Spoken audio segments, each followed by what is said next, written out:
All right. Hey, everyone. I remember last week when we ended, Lena had asked, what is contemplation and what is meditation? And I had answered the question, what is contemplation? And I said I would start this week with what is meditation. So I will do that briefly. As I mentioned last week and even demonstrated at the very end of the recording,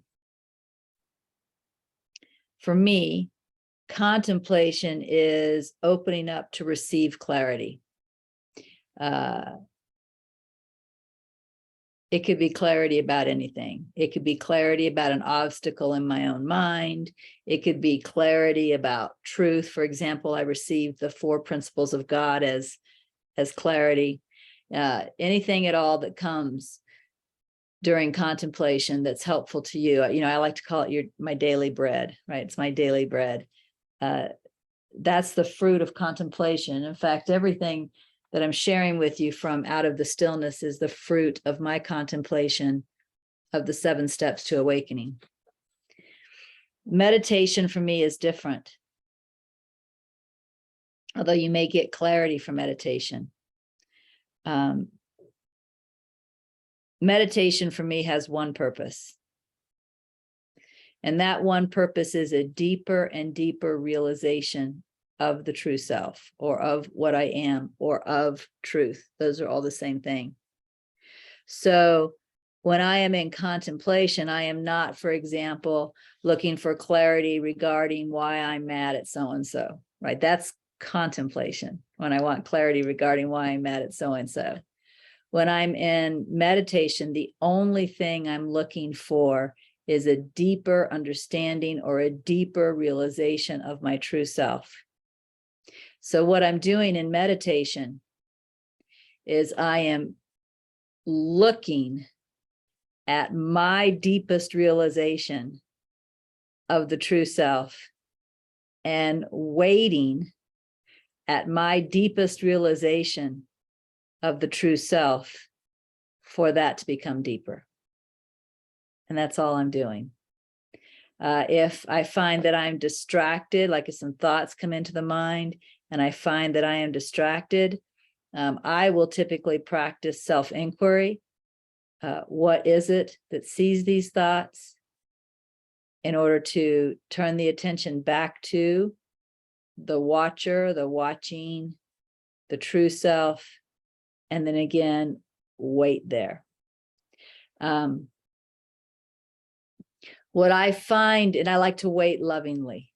Love is important to me, to love that waiting.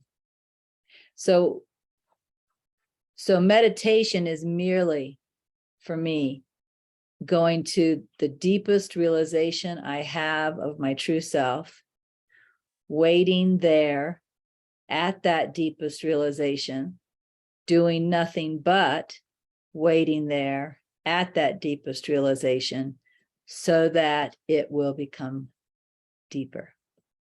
It's that simple. So in that way, it's different from contemplation. So before I begin looking at today's quotes, anybody have any questions you want to ask about contemplation or meditation?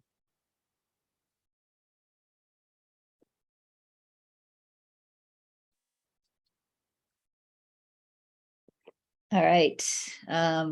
Then moving on. The next quote that I have circled in my book is number 83. And I will read number 83 from the 7 Steps to Awakening first.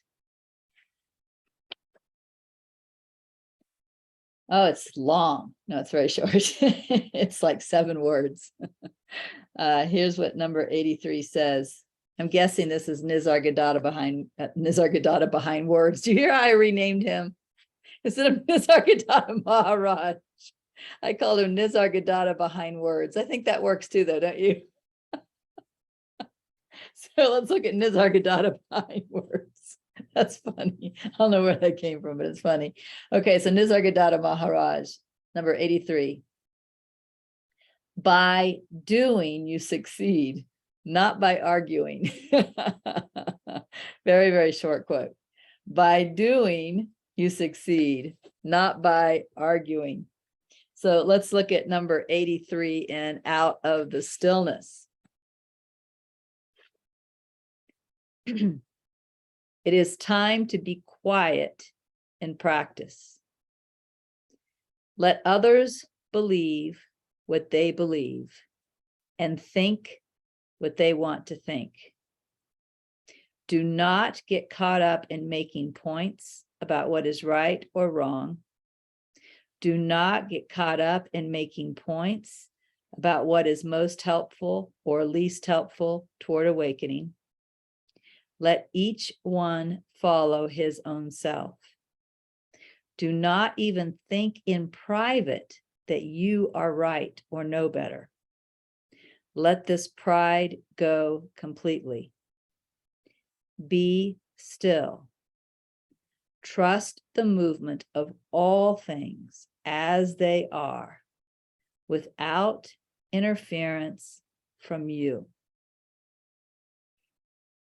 So this is a wonderful practice, and of course, one that I continue to practice to the best of my ability. It is very common for the human mind, which is, of course, the ego mind. It is very common for the human mind to argue.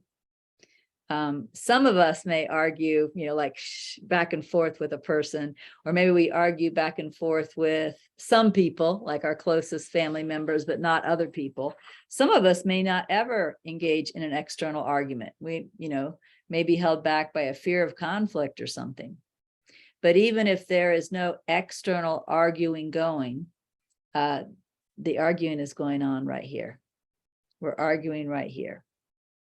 And of course, what Nisargadatta said was, by doing you succeed, not by arguing. Now, I am certain that he was probably talking to someone who was arguing with him on something he had just taught right there in his own living room. And he's saying, by doing you succeed, not by arguing. But as I contemplated this, what I saw was how much arguing goes up here in the mind. I don't remember anything real specific from the time frame that I wrote this in. I can't tell you a story about, what arguing I may have seen in my mind at the time. But one thing I do remember from that time was I was in a Facebook group that they had let me in. For some reason, they let me in. But it was supposed to be a Facebook group for enlightened people only. And what was really interesting about this particular Facebook group was all they did was argue. That's all they did was argue over, spiritual concepts, spiritual teachings. And I am pretty sure that I, for the most part, stayed out of that. But I read the Facebook group. And I'm also pretty sure that what was going on in my mind was my own argument. Well, he's wrong, but he's right. And, so I was involved. I had to have been involved because I went and read the Facebook group every day. So even though I wasn't one of the ones posting, I was still one of the ones arguing. And so that may have been a part of what jumped out at me when I read this particular quote. By doing, you succeed, not by arguing. So again, I wrote, it is time to be quiet in practice. What that really means for me is, it is time for me to notice when I'm arguing in my own mind and shift into quiet. That's the practice. Again, the practice is noticing when I'm arguing in my own mind and shift to quiet. I was saying it's time for that now. It is time to be quiet in practice. In other words, that is the practice, shifting from arguing to quiet. It is time to be quiet in practice. Let others believe what they believe. I don't need to, of course, again, I wasn't going into Facebook and correcting people, but I think it was going on here. So-and-so's wrong. This is really what that means, whatever, right? I don't need to be correcting anyone. That's none of my business. then the arguing is going on up here. So let others believe what they believe and think what they want to think. That's none of my business. I think Byron Katie would agree with me on that, right? That's none of my business. Do not get caught up in making points about what is right or wrong. Do not get caught up in making points about what is most helpful or least helpful toward awakening. Let each one follow his own self. And what I meant by that was, it doesn't matter to me, it's none of my business whether they're following their true self, whether they're following what I would perceive to be genuine guidance, or whether they're following their ego. It's not my business, right? It's not my business. It's my business whether I'm following my true self or whether I'm following my ego. That's my business. But it's not my business regarding others. So let each one follow his own self, whichever one that happens to be. Do not even think in private that you are right or know better. And of course, that sentence I'm sure was written because I'm sure that's what I was doing. Again, I wasn't one of the ones. You would not go into that Facebook group and find Regina's posts involved in the arguments.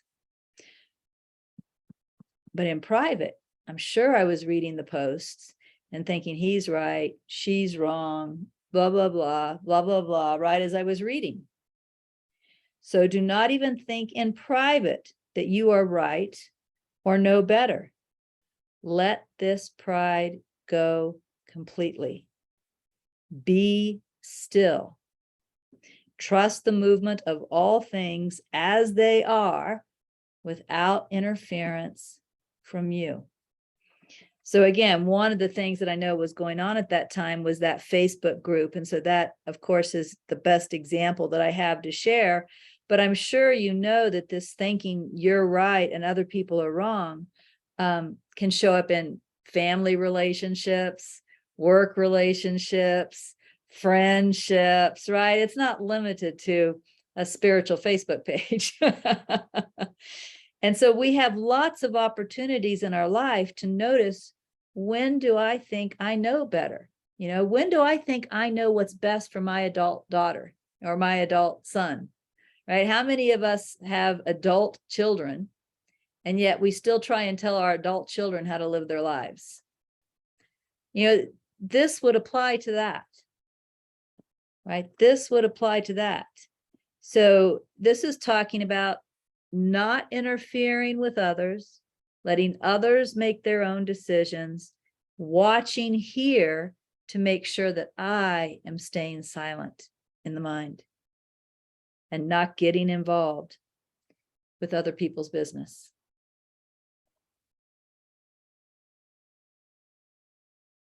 So are there any comments, questions, anything at all you want to say about number 83? All right, Kate.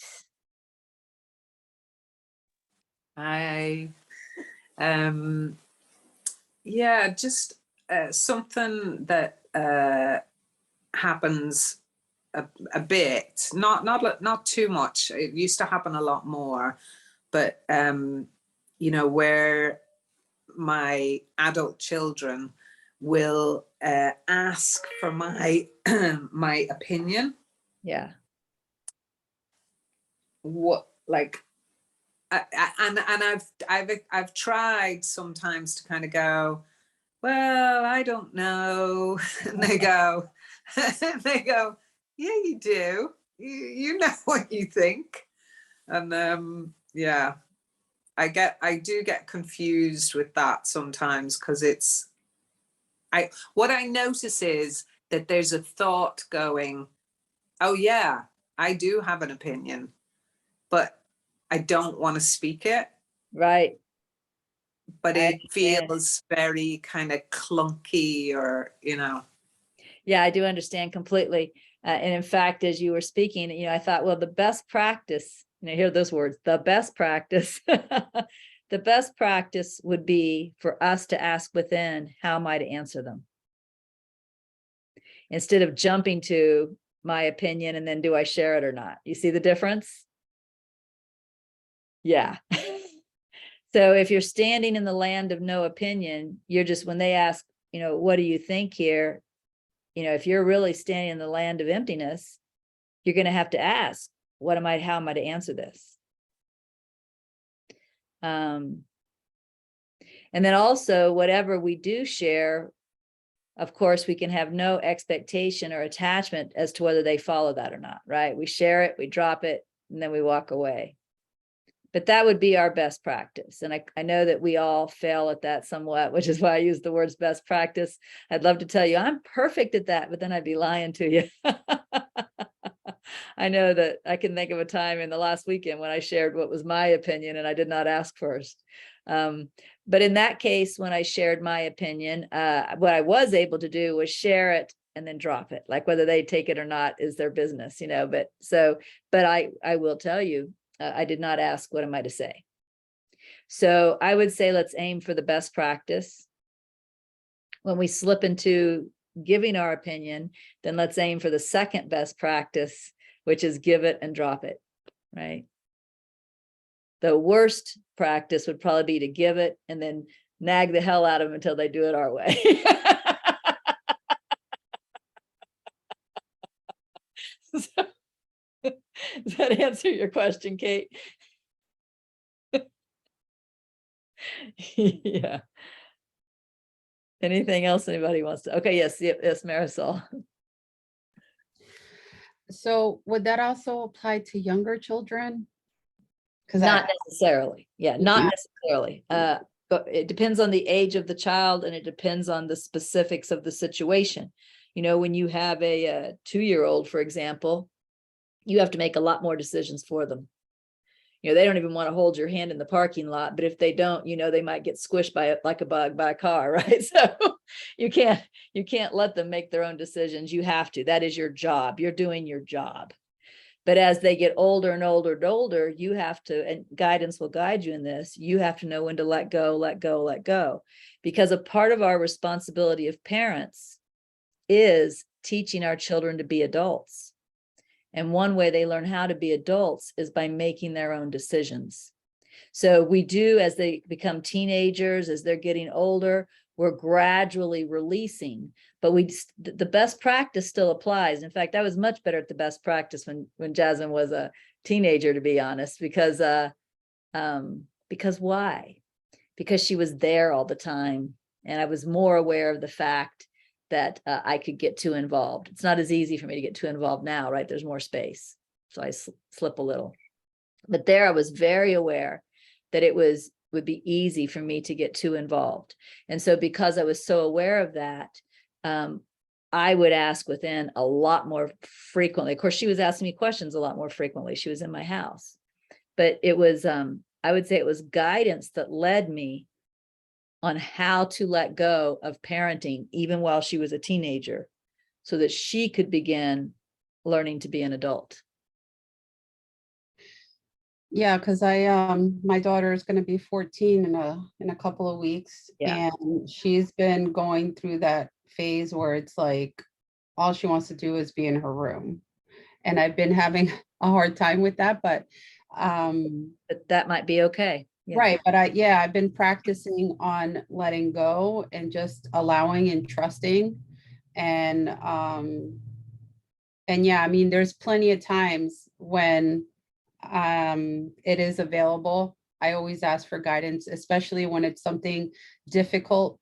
And when it comes to parenting, like, what should I say, Holy Spirit? How should I handle this? I have no idea what to say. That sometimes there's been moments where it's been so difficult, sometimes with my younger son who's 11, and I'll just be quiet.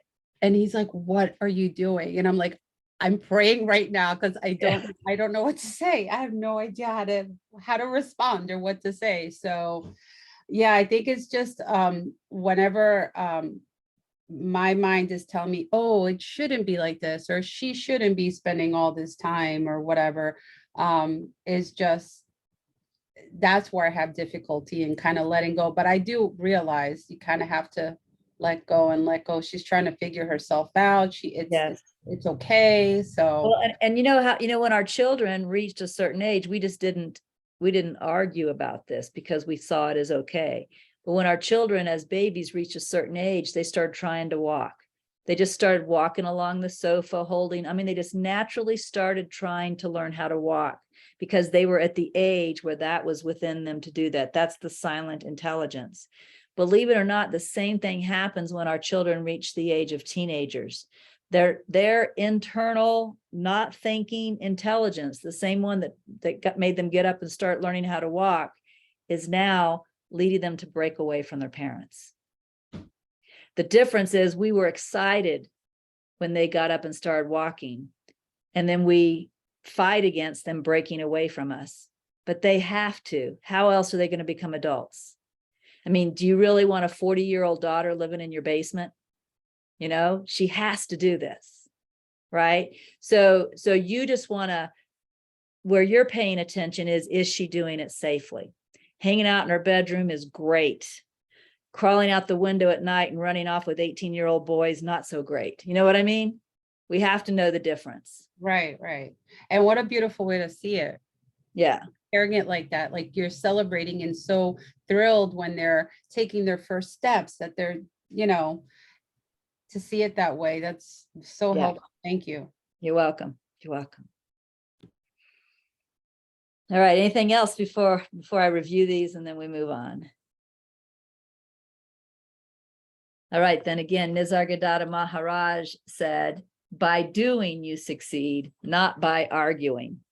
And the contemplation was, it is time to be quiet and practice.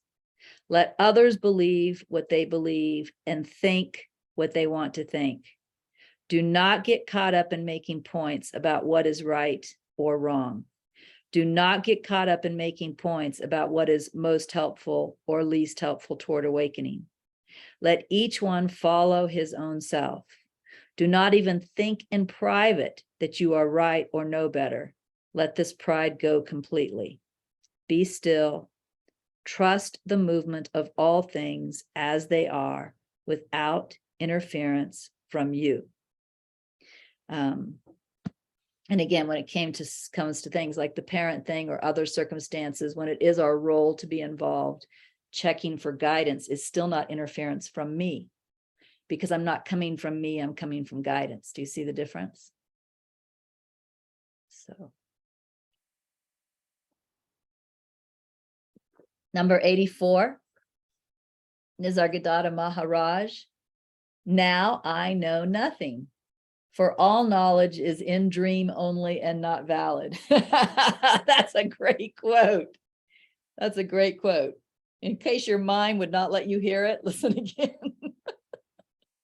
Now I know nothing, for all knowledge is in dream only and not valid. There's something I bet a lot of people would argue with. So let me go to number 84 and out of the stillness. What we call knowledge comes from past learning. To believe past learning is knowledge is also to hold on to the past as if it is valid now. Now is always fresh, new. Past learning covers now with ideas and concepts from the past, including ideas and concepts born from mind interpretations that were never valid in the first place. In other words, what we call knowledge isn't knowledge. It is illusion hiding now. Do I think I know the people in my life? Do I think I know what to expect in a specific circumstance? Where does this knowledge come from? The past? Is it, therefore, valid? Be fresh, open, watching. Follow present intuition without attaching to ideas from the past. This is something that's much more natural for me now, but it certainly wasn't when I wrote this, because when I wrote this, I'm writing this for myself, right? So in other words, what I wanted to learn was to drop ideas of the past and meet each circumstance fresh and new. I will tell you my experience now, and this is not an uncommon experience. This is super common, happens all the time, is I will be faced with a situation that's very similar to situations I've faced before. I mean, there are certainly situations that come around again and again. I'll be faced with a situation that's very similar to a situation I've faced before. But when I open my mouth to respond, or when I do whatever I do, it is completely different than anything I've done before. And in fact, I didn't know I was going to say it or do it until it happened. That's a true statement of how I experience.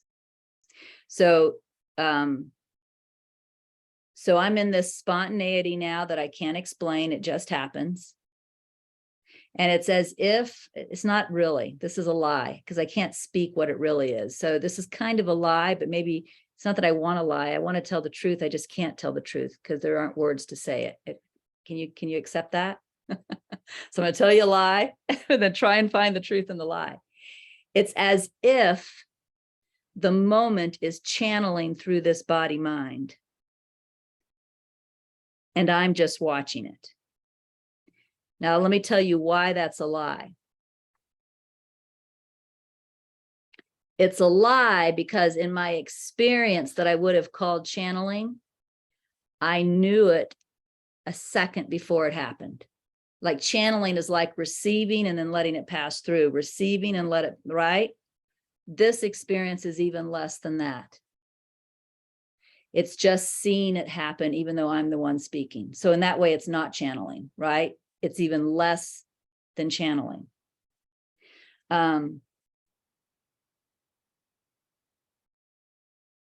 So what I would say to this is that there's something subconscious, because this isn't a conscious decision. You can't consciously decide to do that, right?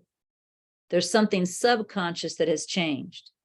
And what is subconscious that has changed was believing that a similar circumstance really was like a past circumstance. And therefore, I know what to do, right? That believing is at least significantly less, if not stopped. Therefore, when a circumstance is met, each circumstance is completely unique, and there's no thought about what to do or say, or if there is, it's ignored. And then what happens just happens. Very hard to talk about, but I think you guys understand me. We can't make that happen, right? We can't make that happen. We can't make that spontaneity happen. What we can do is let go of the obstacle to the spontaneity. And the obstacle is thinking we know. Thinking I've done this, this situation has been here before. This is how I've worked before. This worked or this didn't work. Therefore, this is what I should do. All of that. So it's kind of interesting. Again, the Nisargadatta quote says, "Now I know nothing." If some of you have listened to me, in the past months or so, you've probably heard me say, I know way less than I used to, right? I know way less than I used to. That is my legitimate experience. And as a result of not knowing anything, I can't make decisions about it. I can't make decisions about how I'm going to act. And I think it's that complete inability to make decisions, which is good, that allows this to come through, whatever's going to come through. Notice Nisargadatta says, now I know nothing. This is one of the beings that we see as one of the most enlightened beings in our time, maybe in the history of our world, right? And he says, now I know nothing. So thinking we know something is the problem. Thinking we know how this is supposed to go because I've been in a similar situation before, and that's what I learned in that situation, is the problem. Now I know nothing, for all knowledge is in dream only and not valid. You can look at the past and ask, is the past here now? Even if I think this circumstance is similar, is the past actually here now? No. Then does the past have any validity now? Right? No. So again, what I wrote was, what we call knowledge comes from past learning. To believe past learning is knowledge is also to hold on to the past as if it is valid now. Now is always fresh, new. Past learning covers now with ideas and concepts from the past, including, I love this part because this is true. Listen to this. Including ideas and concepts born from mind interpretations that were never valid in the first place. In the first place, maybe the interpretation in the similar circumstance was, people shouldn't do that. That was my mind interpretation. What makes me think that was valid? People are doing that. Why should I say they shouldn't? And now I'm in a similar situation where they're doing something similar, and my mind is holding on to a learning from the past that wasn't even valid then. People shouldn't do that. Byron Katie says something like, how do I know it should happen this way? Because it is happening this way. Right? So my idea, people shouldn't do that, that was never valid in the first place. It wasn't valid when I had that interpretation in a similar circumstance in the past, and it certainly isn't valid in this similar circumstance now. So not only is this a brand new, fresh moment, but a lot of my learnings are probably misperceptions, judgments, grievances, confusion. Why would I want to bring all that stuff to this? So past learning covers now with ideas and concepts from the past, including ideas and concepts born from mind interpretations that were never valid in the first place. In other words, what we call knowledge isn't knowledge. It is illusion hiding now. This is a great first question. Do I think I know the people in my life? That's a great first question. You could do a whole journaling on that, just that one question. Do I think I know the people in my life? If I do think I know the people in my life, what am I basing that on? Aren't I basing that on A, the past, and B, my interpretation of that past? And that's who I'm saying they are today, right now. Do I think I know the people in my life? Do I think I know what to expect in a specific circumstance? Where does this knowledge come from? The past? Is it therefore valid? Be fresh, open, watching. Follow present intuition without attaching to ideas from the past. If I'm in, I don't know. If I'm in, I don't know. I have two things. One, either it will be that spontaneous happening, or I'm still in the place where I can ask, what am I to do now? How am I to see this? What am I to think, right? And receive the intuition. That's more the channeling aspect, when you receive it first and then you put it out there. But one of the two is available to me always. Either the spontaneous happening is just happening, or I have the intuition available to me and I can rely on that. But what I don't want to rely on is my quote knowledge. So are there any comments, questions about number 84 and what this is talking about? Hi, Regina. It's Dolores. Hello, Dolores. Hi. I was I'm working remotely, and I don't know if this was directly associated, but probably somewhat. But if I at a job feel or think, oh, if I am getting less prosperous assignments or whatever, that still you think, do you address that? Do you? I was so the other day, 2 days ago, I was so angry. And then it sort of dissipated. And but in my anger, I sent an email to my boss asking to meet with him.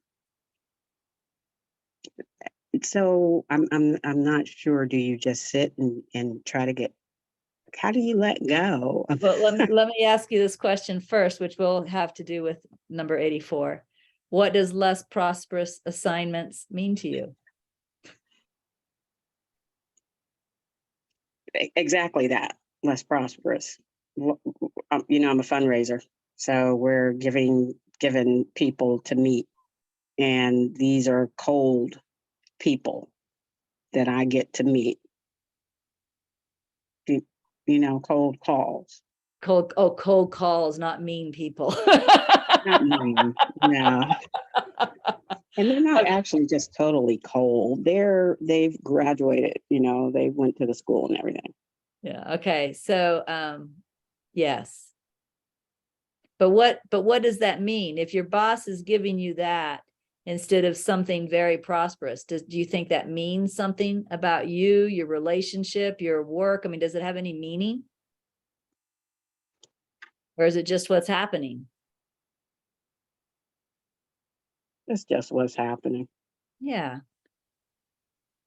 Yeah, well then, so you're not attaching any meaning to it from the past. Like you're not saying he must not be pleased with my work or anything like that.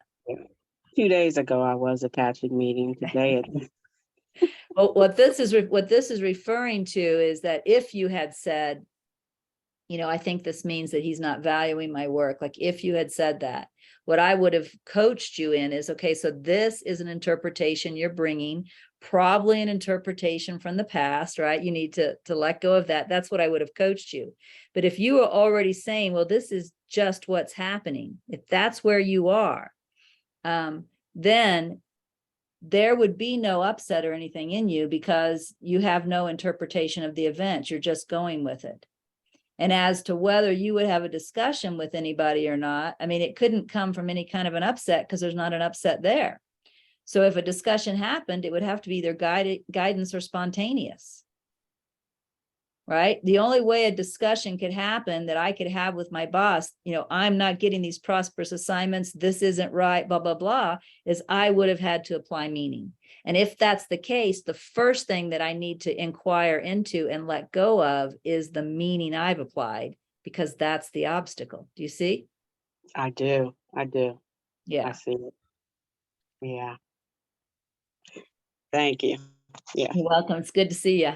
Good to see you too. Rhoda. I could feel the big fat, but what if? And what about? I read an article once a long time ago, but I've never forgotten it. It was a spiritual article. The title was "The Ego Has a Big Butt." Well, here's a big butt coming at you. Here we go. I could feel this like, well, what about historical knowledge? And what about there are certain areas where it feels like there's a big butt. Yeah, I think there are what I would call practical exceptions. For example, the knowledge that when you see a stop sign, you put your foot on the brake of the car. Maybe the knowledge you need to do a particular job. And so I think that's valid. I don't even think that's a big but. I think what this is really looking at is more what I would call personal interpretation kind of stuff. So would you say it also applies to the place where I find myself most watching these days is previous ideas about money, lack, and abundance. Yeah, I those are can- things you definitely want to let go of. Okay. Yeah, one thing that I have learned, and money was a big one for me too. So you're really talking to someone who's coming from very strong beliefs about money and how to get money and how much money a person needs. I mean, really, I was just as there as anybody can be. Right. Now, the way I refer to money now is it's a miracle. Money is a miracle. It's a miracle to watch how whatever you need will come. And it's also a miracle to watch how, you just don't need what you thought you needed. I mean, to me, that whole thing is a miracle. So I have shifted from very concrete ideas about money to, money is just a miracle, and it's fun. It's fun to watch what money does as it is to like watch flowers bloom. I mean, it's like the same to me. Mm-hmm. Right. So yes, we do have to inquire into all of our ideas about money. Absolutely. And find that guidance about money. That's so important. One thing I learned as I was learning to be with money differently is I learned that guidance would guide me both in, for example, when to spend and when not to spend. Mm-hmm. Because my money habits were messed up. Sometimes I would not spend because I was clinging to the money thinking we can't afford that. Mm-hmm. And other times I was buying foolishly stuff that pretty soon I was going to flow in a closet and forget I even had it because, it was like a whim, right? Right. And I found that guidance straightened all that out. And there were times in the beginning when guidance would be like, go ahead, buy this, or go ahead and give this money away. That's a big one too. You wouldn't believe the money that I was guided to give away. Go ahead and give this away. And there'd be like this, but I did it anyway because I knew it was guidance. And it was through following guidance around money that finally one day somewhere inside, I just threw up my hands and thought, I can't understand money. Nobody can understand money because money's a miracle. You can't understand money. I mean, that's where I'm at now. You can't understand money. I thought I understood money. You can't understand money. There's no way you can understand money,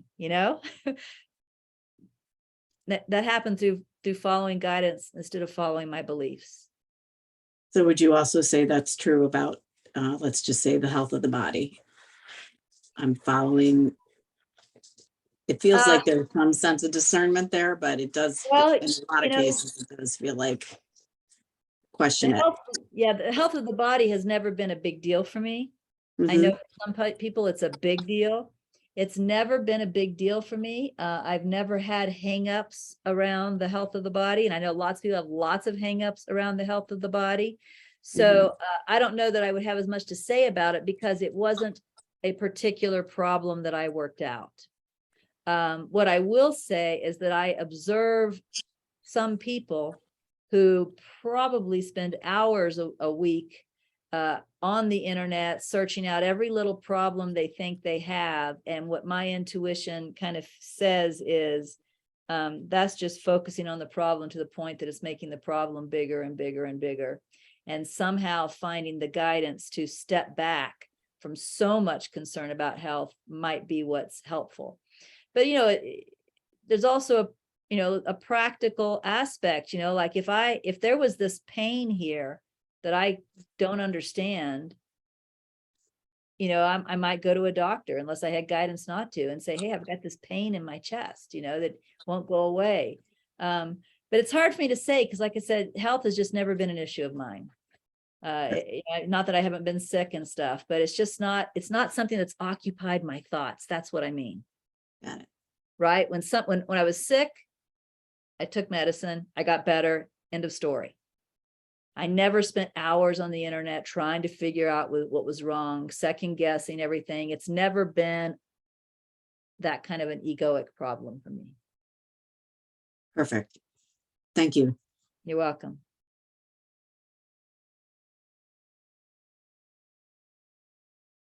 Money was.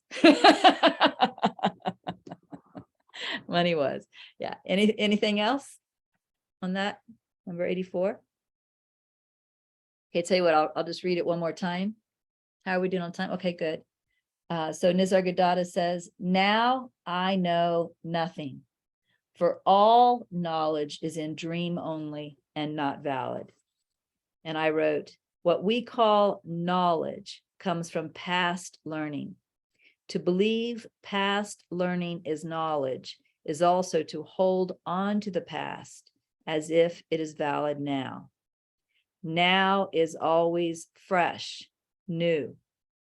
Past learning covers now with ideas and concepts from the past, including ideas and concepts born from mind interpretations that were never valid in the first place. That's a great sentence. In other words, what we call knowledge isn't knowledge. It is illusion hiding now. Do I think I know the people in my life? Do I think I know what to expect in a specific circumstance? Where does this knowledge come from? The past? Is it, therefore, valid? Be fresh, open, watching. Follow present intuition without attaching to ideas from the past. And the next circle I have is number 89.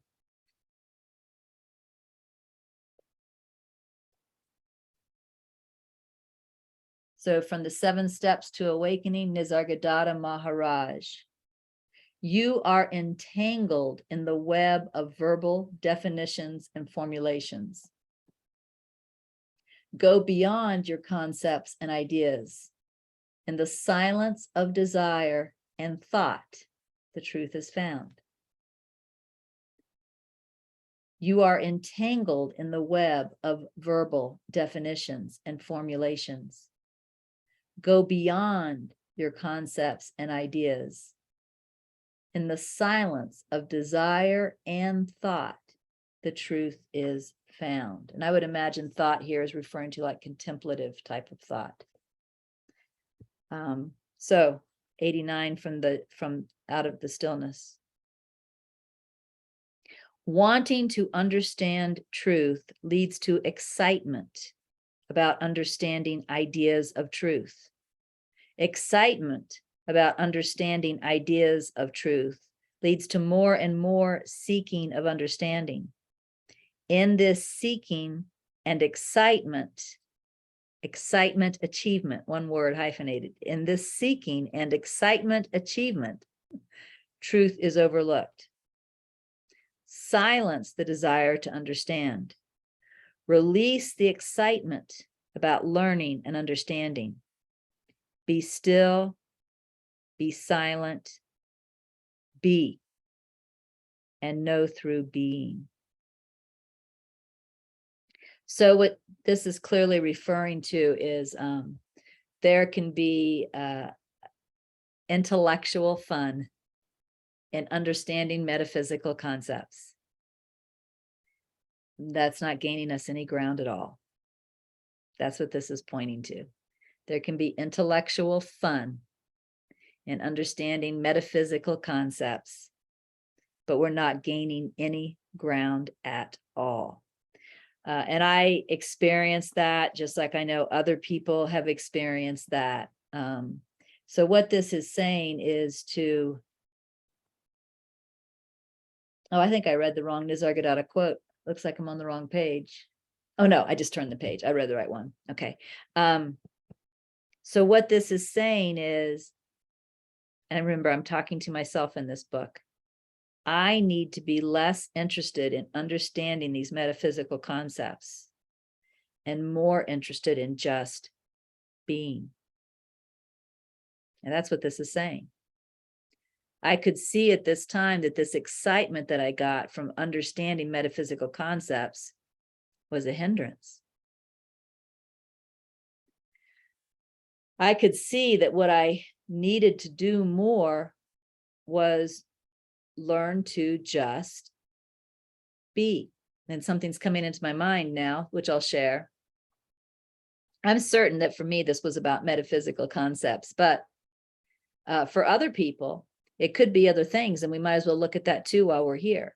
For example, some people may be really excited by understanding political theory Or some people may be really excited by understanding, engineering, right?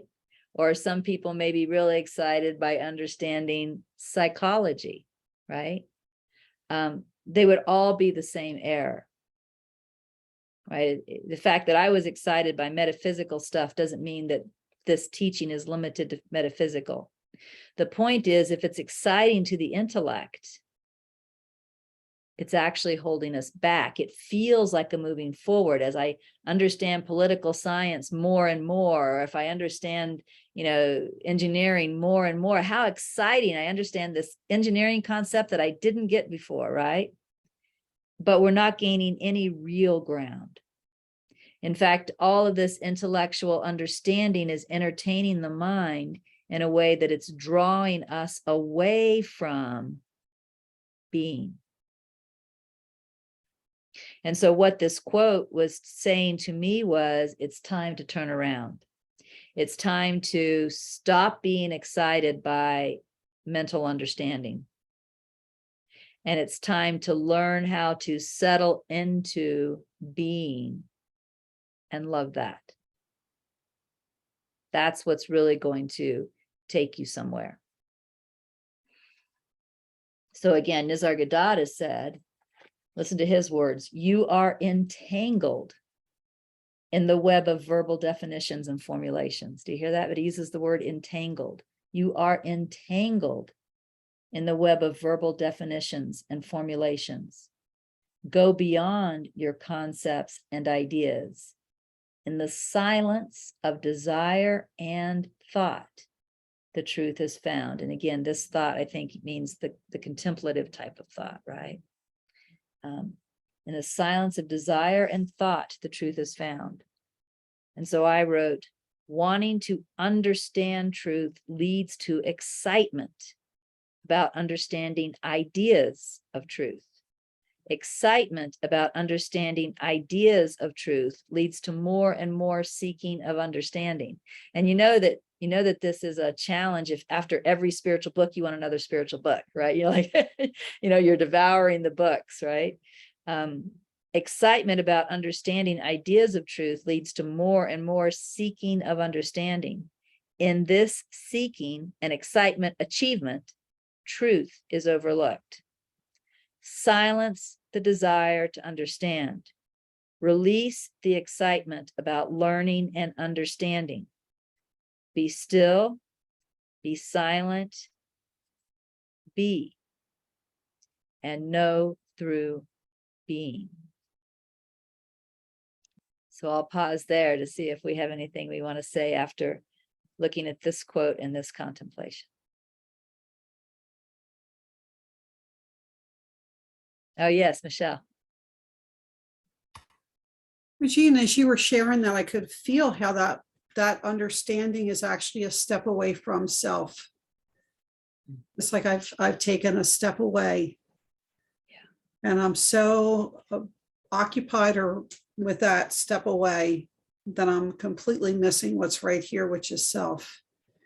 And it's beautiful to see it that way, because I never looked at it that way before, but I really felt it as you said it. That's wonderful. Yeah, thank you. Anyone else have anything you want to say?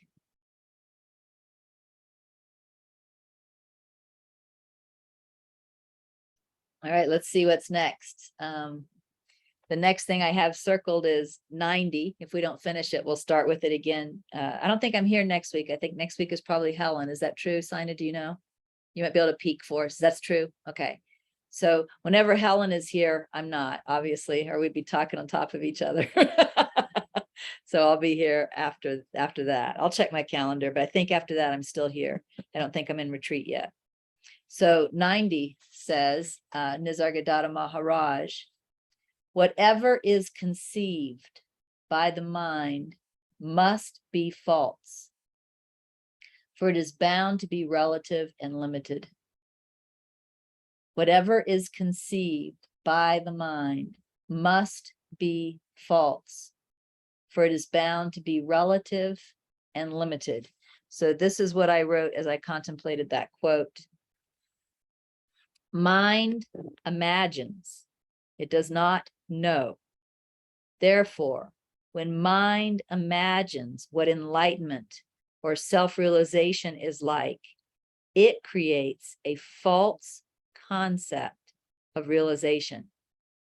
If that imagined state is believed to be constant truth, a temporary state is grasped at as eternal truth, and constant present truth is missed in the imagining of a temporary state as achievement. Be aware of imagined concept states that are valued as achievement of enlightenment. Inquire about the truth of these ideas. Can anything temporary or wavering be constant present truth? Can constant present truth be grasped for or held? What is always here now, even as states seem to waver and change.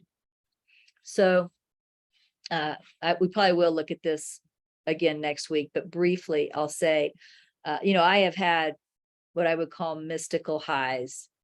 Like I remember one mystical high I had in particular, which is during the time when I had the experience of being the apple, right? My awareness shifted into the apple. It's the same time that I had the experience of feeling the love coming from the towel rack. There were several experiences that happened in this 3-week mystical high. And that mystical high was very different from my day-to-day state, especially at that time. If I was to mistake that as the truth, then I would spend the rest of my life trying to get back to that temporary state, right? And this is saying the truth is here right now. Even on your most depressed day, your most angry day, your most anxious day, it's right here, right? Now, in order to notice it, you kind of have to subtract the depression, subtract the anxiousness, right? Subtract the anger, but it's here. What sees the depression? What sees the anxiousness? What sees the anger?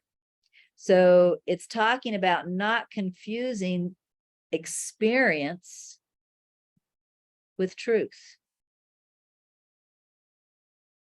And I think a lot of people make that mistake, right? Not confusing experience with truth.